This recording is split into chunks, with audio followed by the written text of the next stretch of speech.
Good morning, everybody. I see our participants number climbing and climbing. Thanks for joining us on today, Thursday, for our special look at Taming of the Shrew, as well as some Stratford Festival trivia, which I'm so excited about.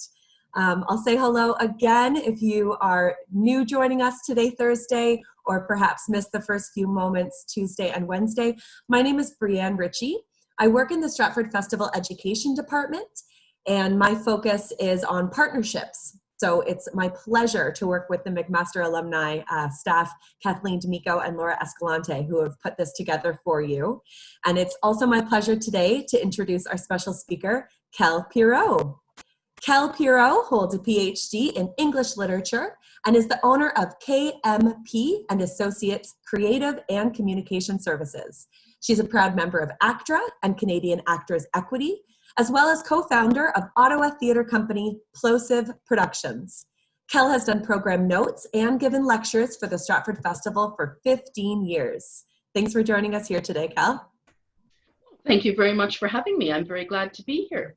Excellent. And I'd like to say, just to anybody who is watching there who would normally have been a part of the McMaster Shakespeare seminar that normally takes place here in Stratford, hello, because of course my husband Alan and I see many people year after year there, so at least if we can't see you in person, we can see, well, you can see us this way and we can do something together, which is really, really great, something we couldn't have done just a few years ago. It's true, at least it's something. Mm-hmm. So I'll leave it to you. Enjoy, everybody. Well, thank you very much. Thanks, Brianne. So what we're talking about today, of course, is Taming of the Shrew. And I'm going to start by, I should say that I'm going to be incorporating some of the questions that I received about Taming of the Shrew into what I'm speaking about here. So if you were a person who asked a question, you may find that it's addressed here. The first thing I'd like to say is that often when academics talk about problem Shakespeare plays or problematic Shakespeare plays, they tend to be talking about, let's say, a play like King Lear, which has a problematic history. That is, we have some questions about authoritative copies of the play and the history of the actual text and its performance and so forth. So problematic plays in an academic sense tend to refer to things like that. But of course, when we speak more generally or popularly about problematic Shakespeare plays, we're most often talking about things like The Merchant of Venice and or The Taming of the Shrew. And of course, what we mean by problematic plays in that sense is that Merchant of Venice is problematic because, of course, it's full of anti-Semitism, which is something good and reasonable people consider to be a bad thing in our age. And we talk about Taming of the Shrew in terms of its misogyny, because it's pretty hard on women, as you might know if you have seen the play. There are people, of course, who think that these plays shouldn't be produced at all anymore because of the anxiety that we have around what they may be seen to be promoting in terms of things like anti-Semitism and misogyny, with which we still have tremendous problems. And there are other people who feel, well, no, that may be too extreme a reaction to it. So what I'm going to talk about it first is, I'm going to say, first of all, I don't have an answer, of course, a definitive answer to this, and I don't think anyone does, although some people feel they do. Certainly, if in this case, if Taming of the Shrew, if you've seen it before and it does make you feel uncomfortable or it makes you upset, it is something that you shouldn't watch, and nobody should make you feel that you have to watch it. It's a bit of a cliche, but of course cliches are grounded in some truth, and it has to be said that if you do find it upsetting, it is not something to which you should subject yourself. The other thing, which is also a cliche but is also true, is that of course Shakespeare lived several centuries ago, and his values and his views are not exactly the same as our values and views, which are things that change over time. We sometimes expect Shakespeare, strangely, to be a bit of an exception in this respect, because of course he is an exceptional playwright in so many ways, but he was still a man of his time. He lived in the 16th and the early 17th centuries, and obviously views of things like women and marriage were quite different from what they are now. But one of the things that I think is is really key to this play, and in fact to a number of plays. You can see it too, in probably most acutely in the history plays. Has to do with the importance of order.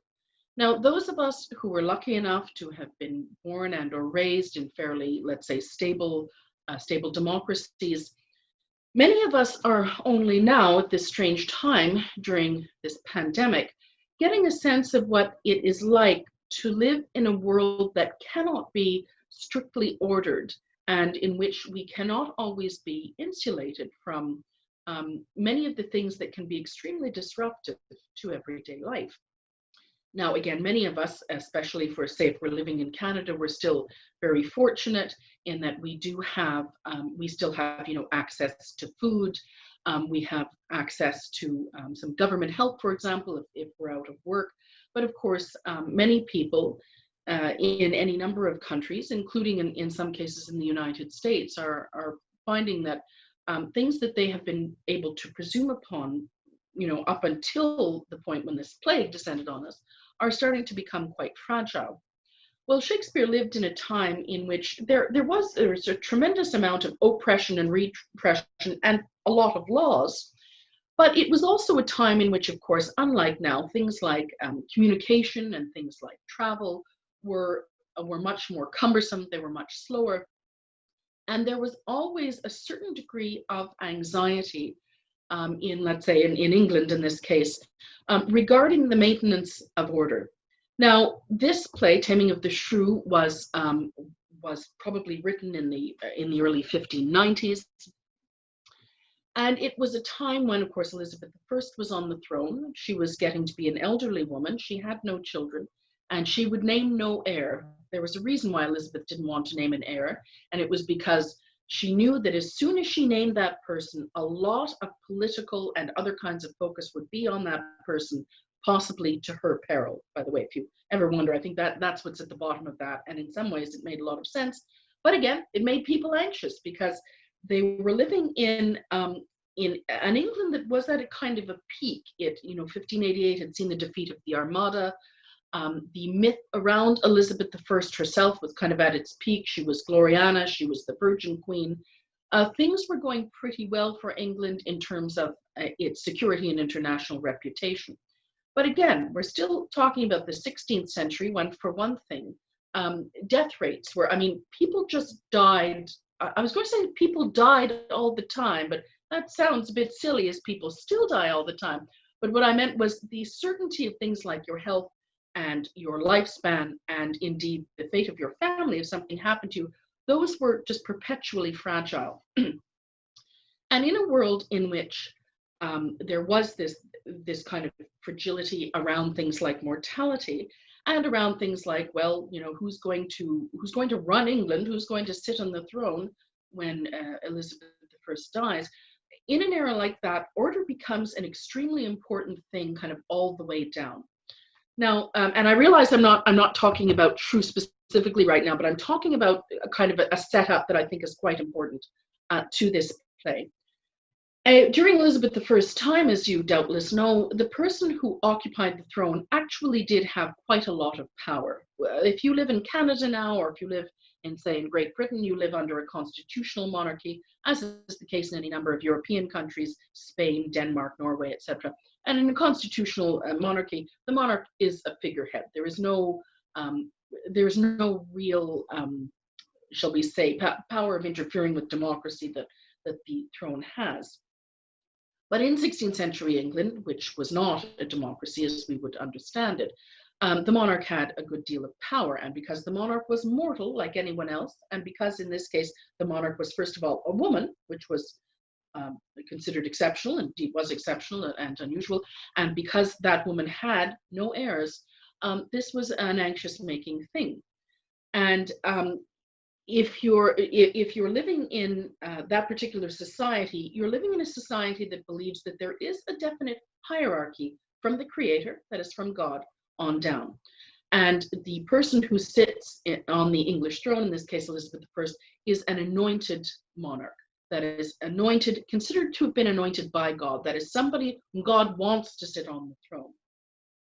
this is, I think, the main reason why Elizabeth was very hesitant to have Mary Queen of Scots executed. You doubtless know that she did eventually have her executed, but she kind of made a run at it a number of times, largely because her Privy Council was quite keen to have Mary executed, since she was the focus of a lot of potentially kind of treasonous and dangerous activity. But one of the reasons that Elizabeth was very hesitant to do that was because Mary was an anointed monarch.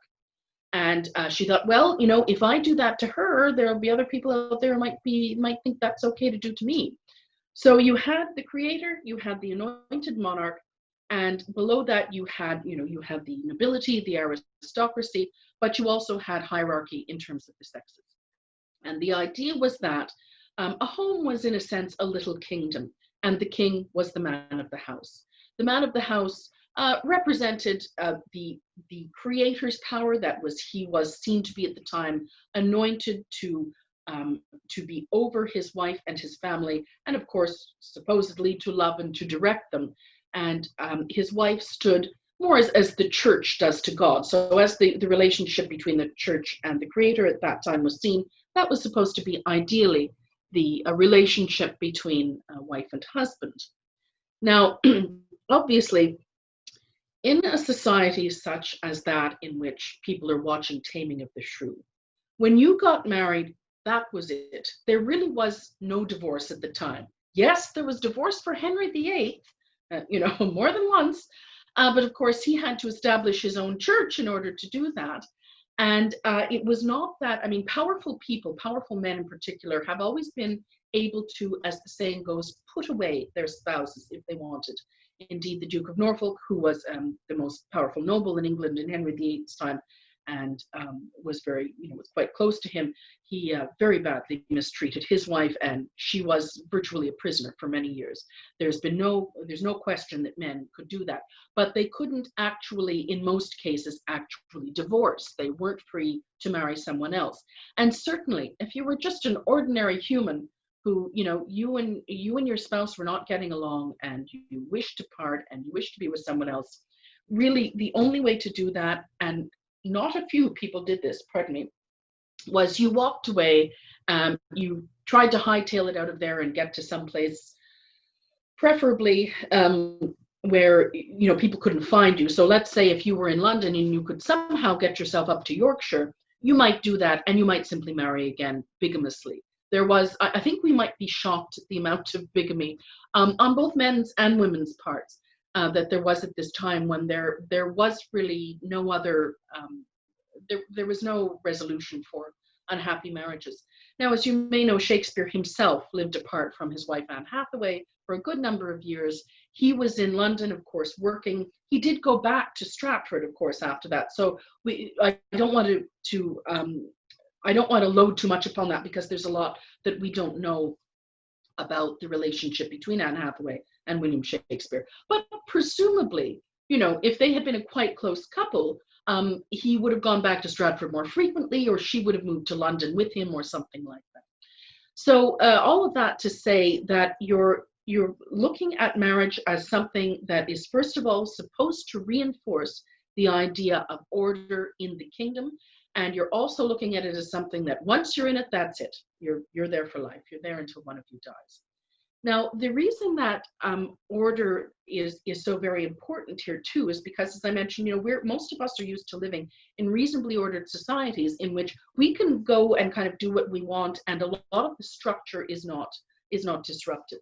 But if you live in an era in which, for instance, let's say the monarch dies suddenly, and there is a power struggle for the throne, because there is no clearly named and accepted heir, you as an ordinary person could be in for a world of hurt if that really goes badly. This was a time when war was not infrequent, and of course one of the great things about Elizabeth's reign was that she actually did reign over in England that had a long period of peace. Her father, Henry VIII, in the way of many kings of his time, was always quite keen on going to war. He preferred to make war with France because, first of all, he figured he had a right to the French throne. That's a whole other story, but also because it kept it off his doorstep. But Elizabeth was not like that. Elizabeth didn't like war for a number of reasons. First of all, it was costly, and she tended to be much more aware of spending, certainly, than her father was. But also the notion of the actual, again, the fragility of the structure, the actual grief that could be brought to bear for ordinary people if order was disrupted at the top was a very real thing. And that, again, went all the way down. If you had discordant houses, and you often did, you would have, again, children who were subject to a lot of disorder, a lot of discord between their parents, in places in which people lived in close proximity to one another. And that was a lot of places, especially, a place like London, where you could have really people living cheek by jowl, small villages where everybody knew each other's business. Discord tended to have a knock-on effect, right? So just as, I think most of us don't care to, let's say, be living near neighbors who are shouting all the time, you had obviously that same impulse in Elizabethan England. But again, there were more echoes, I think, of what can happen when order is let go. And that for Elizabethan England generally meant that men were in charge. Didn't mean men were particularly good at it, didn't mean they were careful about it. It just meant they were in charge. So the idea was the ideal home had a good man who was leading a good woman peacefully. Pardon me. So that's, I think, a bit of the background that's important to keep in mind as one is thinking about Shrew and thinking about the things that go on in the play. Now, when it comes to the play itself, I should say that the trope of the shrew, the shrewish woman, is a very old trope. And, the notion that, and of course, we still unfortunately see versions of it in any number of movies or comedies or whatever, the henpecked husband or the browbeaten husband, etc. Unfortunately, it's an old trope that dies hard. And again, if you're looking at a world in which a woman is married, sometimes, without her having had a great hand in the choice of whom she was to marry, that varied depending on class and a number of things. But the woman is cast in there. She's facing the perpetual peril of childbearing. The number of women who died in childbed at that time from what's called puerperal fever was just tremendous. A lot of women had really, really very poor lives. That's not a surprise to any of us, but it's something to think about what that would be like and what that would do to your personality. And of course, a lot of men had quite poor lives too. It's never fun to be poor. It doesn't matter who you are or where you are. And it certainly wasn't fun to be poor in Elizabethan England. It was just hard times for a lot of people. And that, of course, tends to contribute to marital discord. So what do we see when we come to Taming of the Shrew? Well, a number of people have asked about the framing device involving Christopher Sly. That is something that is often dropped from modern productions for various reasons. And of course, you'd have to talk to the directors of those productions where it's dropped to see what the thinking was behind that. But I personally think that is a bit of a mistake in terms of the way we should be receiving this play, the way we might say Shakespeare would want us to think about it, because it very, very clearly sets up the whole thing as a farce. Christopher Sly is a drunk, and he's having this enormous joke played on him. And, he's being set up to think that he is a person who is, again, much more powerful than he actually is, that he's much higher in the structure than he actually is, and that everything around him is there for his entertainment. And really, all it is a bunch of people playing a joke on a drunk guy, right? That's what it is. So the play that we're watching is the play that Christopher Sly and the tricksters around him are watching. And I think that's an important signal to us as to how we're supposed to take this. The whole thing is supposed to be a joke. Now, one thing that I think you notice, certainly struck me it strikes me again and again every time I see the production, is that when the curtain opens on Shrew itself, there aren't many people in that play who are likable at all, regardless of who they are and what they're like.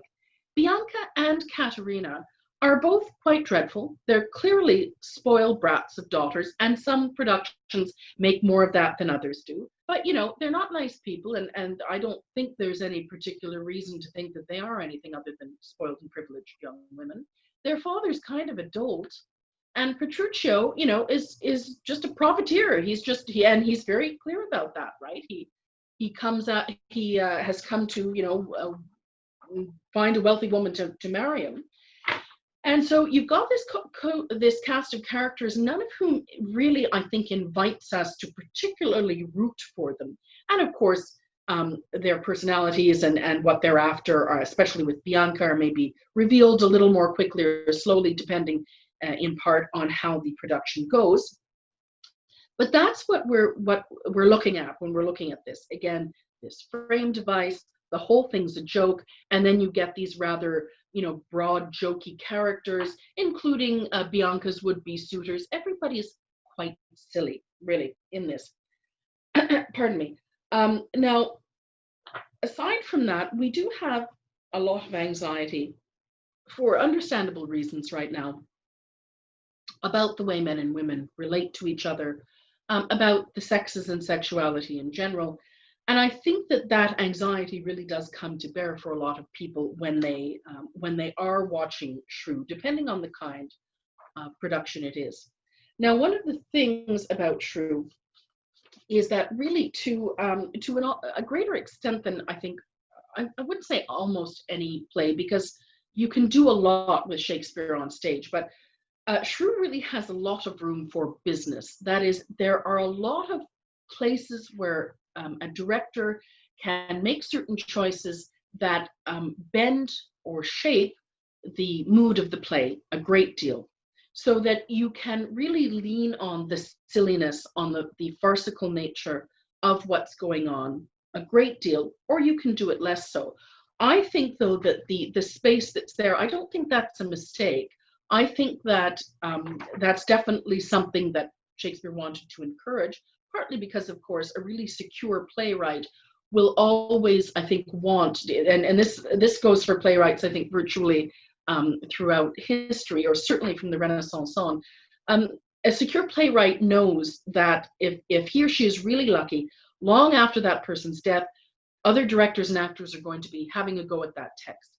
And you want to leave room for those people to do their own things. And I think definitely Shakespeare has done that in this case. Now, one of the things that I'd just like to read a little bit from the text here, and this is a good example of, I think, something that is set up. In fact, this is something that's explicitly in the text that that leaves a lot of room, depending on what a director wants to do. So this is Petruchio telling Baptista that he and Kate have a deal whereby she will be a shrew in public. "'Tis bargained twixt us twain, being alone, that she shall be cursed in company. I tell you, 'tis incredible to believe how much she loves me. Oh, the kindest Kate! She hung about my neck, and kiss on kiss she bides so fast, protesting oath on oath that in a twink she won me to her love. Oh, you are novices. 'Tis a world to see how tame, when men and women are alone, a meacock wretch can make the cursedest shrew." And then later, when they're at his home in Act 4, Scene 3, Petruchio says, "I am sure, sweet Kate, this kindness merits thanks." "What, not a word? Nay, then thou lovest it not." So what are these odd gaps? The thing that's odd about that is that's Petruchio talking. And of course, this often is a hilarious, that first part especially is absolutely hilarious, because what is Kate doing while he's talking? It's strange that she's not barging in there and saying, whoa, no, this is not happening in this way at all.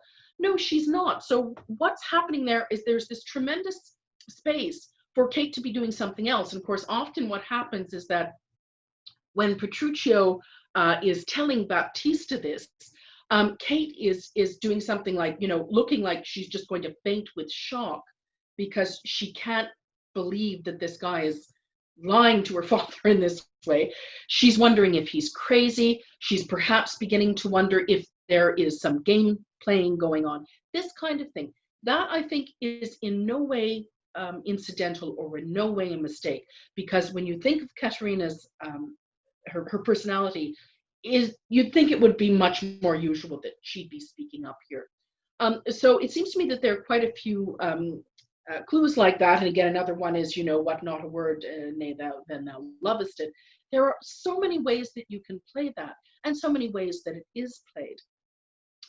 Now, I always think of, some of you may have seen the Browning version, either the play or the film, and there's a famous line from it: "Never presume to know the secrets of a marriage."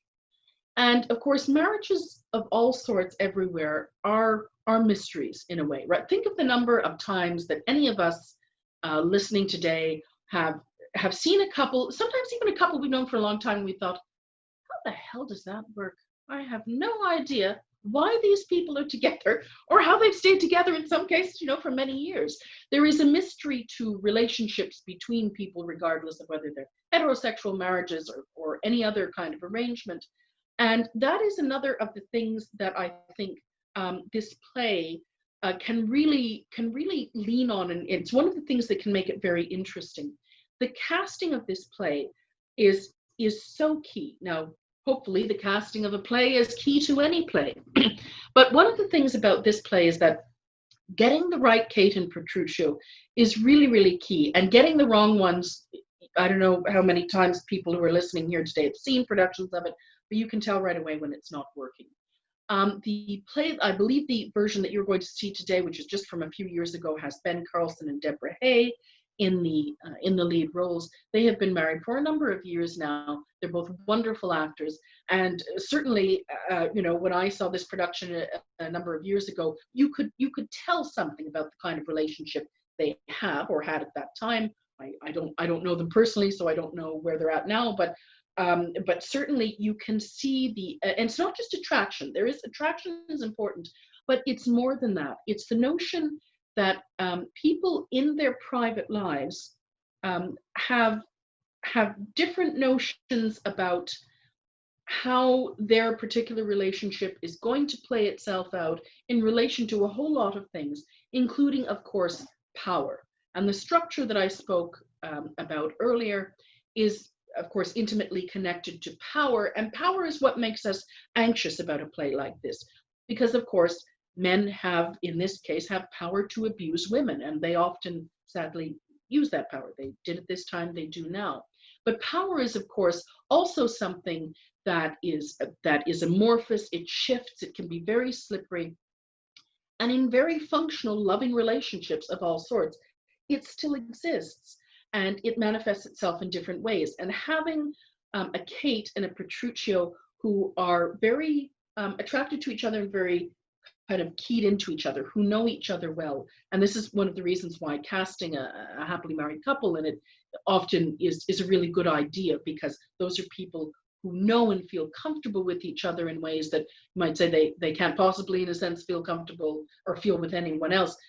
And bringing that aspect into this production also helps to enrich and expand a lot of these spaces that Shakespeare has left for a director and for actors to explore.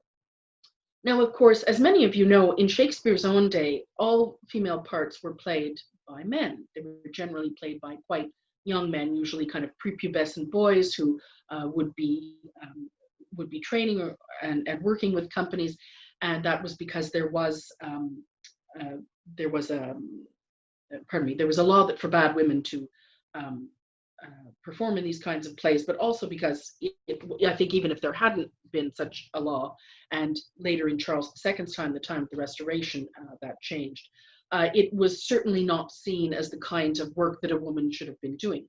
So you think too, for Shakespeare's original audience, they would have been looking at this frame tale, this farce, and then within it, the roles of women like Katrina being played by boys, which adds another layer of complexity, shall we say, to it as well. Now, these days, again, tends to be played by men and women, but again, bringing in that aspect of the power that exists in sexual relationships and very passionate relationships, and how that can change and move, as I said, tends to be something that I think can enrich this a great deal. Now, that doesn't necessarily remove all the problematic nature of it, of course, and it doesn't necessarily make people feel that they're completely okay with it, or that they're completely comfortable with it. But it is something to keep in mind. I don't think I've ever seen a production of it that is so is kind of so black and white, so unimaginative, that it is clearly about this psycho guy, abusing this woman, and that's it. I've never seen a production like that. And indeed, again, the gaps that Shakespeare leaves in the text make me think that you'd have to go some way to do that. It's possible that it's been done, but that's clearly not what's meant to be happening here. This is meant to be silly. It is meant to be delightful. It is meant to remind you that all of these people are kind of awful, and what happens when awful people get together. And that's, I think, what we're meant to be concentrating on there. Now, I just wanted to say a few other things. Remember too that there's no actual evidence that Kate is made to suffer badly in Shrew, with the exception of the matter of food, which again, yes, is an abusive thing. You don't keep food from somebody who is starving. But there is no actual physical abuse done to her. The things that Petruchio is trying out are much more on the mind game level. And of course, mind games can be very destructive as well. But the notion of the way this is actually working in terms of what we're seeing on stage, again, a lot of gaps, a lot of space for other things to be done. And so, the way that the play is sometimes described, I think there's a gap between that and the way it actually appears on stage. Now, there is, of course, the question of Kate's final speech, when, of course, it's important to remember that she and Petruchio have not consummated their marriage yet, and that's a big thing for a number of reasons.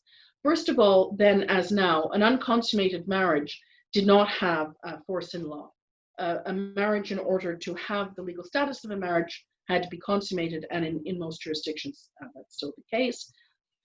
But at this point, they are in the company of other people, and that is not just Petruchio's servants, but they have gone back to visit with family and so forth. And there is Kate's infamous speech about what women should be like in marriage.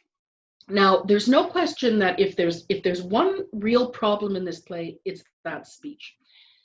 There are some productions that drop it, but it's a really big thing to drop, and I think most directors do feel that it's a bit dishonest, perhaps, to drop it. And if you drop it, you have to do some certain other things with the text itself that tend to make it awkward, but it has been done.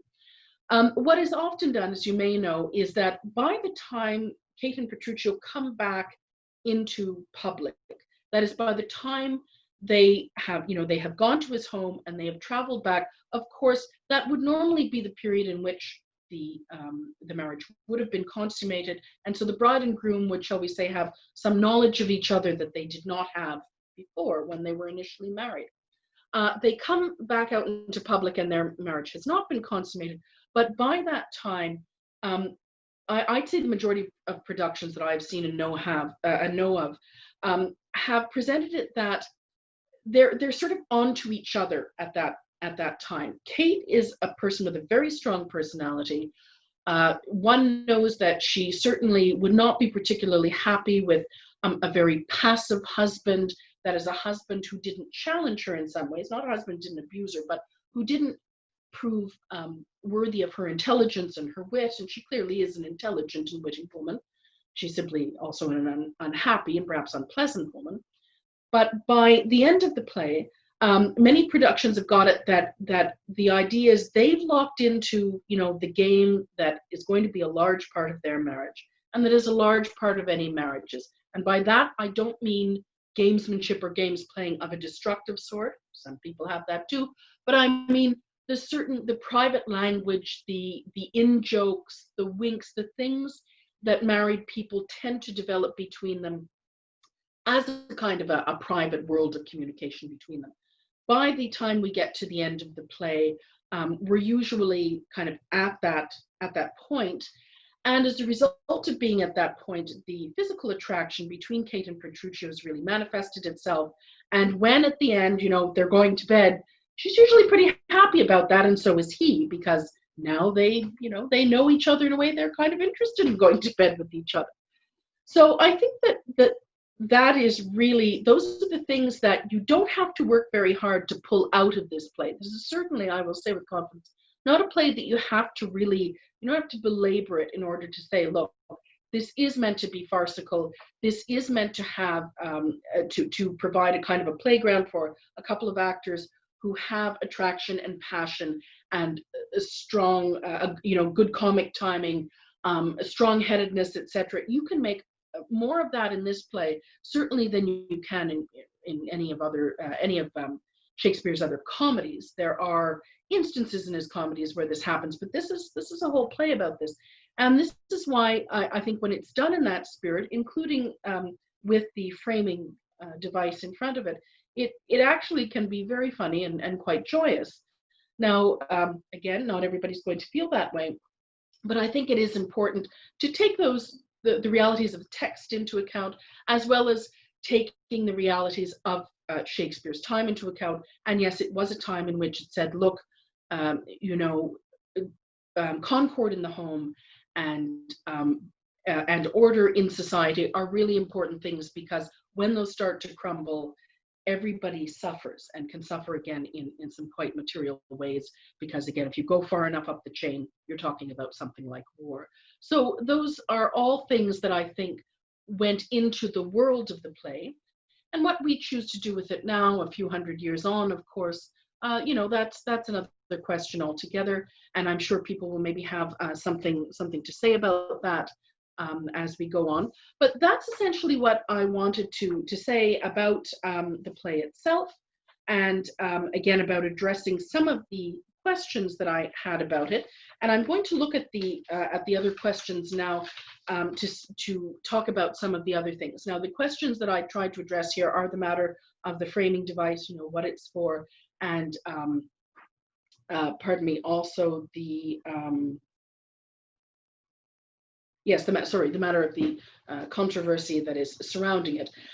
So somebody says, I have a hard time with this play. Help me watch it without getting angry, please. And again, I would emphasize that, if this is a play that's upsetting to you, you shouldn't feel obliged. It's not necessary. You can know a lot about Shakespeare without having watched Taming of the Shrew.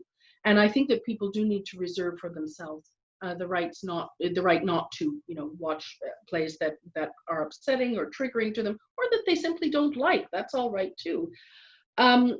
So let me see now. Sorry, just going down this list here. Somebody's asking me to compare and reflect on the Kiss Me Kate production. I did see a production of Kiss Me Kate here a number of years ago, but I'm afraid I don't remember it quite well enough to be able to do that. And I'm not an expert in musicals, so I don't think I could speak about that as fruitfully as somebody else might. What, in your opinion, are the most effective time periods to provide a setting for this play, and why? Now, that's kind of an interesting question. There was a really, really fun production of this that was done here in Stratford in, I'm going to say, the mid-1980s. It might have been a little later than that. I know Scott Wentworth was in it, and I believe that the late Goldie Semple was in it, and it was set in Italy in the 1950s. I'm quite sure there was a small Alfa Romeo that actually appeared on stage at one point. It was a very colorful production. And of course, I don't know if there's one time that's better than another time, because when directors are making decisions about the time periods in which to present any play where that's a kind of a malleable thing, they're often looking at different elements. For example, a number of you may remember that the late Douglas Rain was in the mid-90s in a production of Merchant of Venice here that was set, as I recall, in Germany around 1938, 37, 38. Now, one can see, pardon me, many, very interesting reasons to set that there, obviously because the matter of anti-Semitism was coming to a head in Germany and was about to, to culminate in the Shoah. And so putting that kind of play in that setting gives you a number of very particular things to work with and very particular things that are going to come out of it. If you're setting this kind of a play in Italy in the 1950s, obviously the 1950s was still a quite conservative time in Italy. It was still a strongly Catholic country. There was still no divorce, etc. And so it would be an opportunity to do, a very particular and again, this was a very beautiful production, a production of Shrew in a time and place that's kind of just, and in the 80s it would have been a little nearer, but it was kind of just far enough in the past that many people in the audience, even if they were Italian or they had experience of Italy at the time, it's become a little misted by time. There are a certain number of maybe sentimental or just aesthetically pleasing elements that you could bring out to make the most of this production. And it was a very, very fun production. I think that it certainly would be possible to present it in other times and places that might have darker connotations, but I honestly don't know. I don't think that works well with the text, because again, to me, the text is very clearly meant to be, something that's quite silly and quite joyous. So I don't really know that there are times or places, or pardon me, times that are better to set it in. That is a directorial choice, but there are a lot of things you can do with different settings, like Italy in the 1950s. I think that's all that I have here. I think I've answered pretty much all of the other questions. So I think those are my thoughts on Taming of the Shrew, and I hope they've been helpful. And I hope that you will go on to watch the production that's going to be on offer here, and that maybe at least some of the background and so forth I've given will be useful to you. So thank you very much.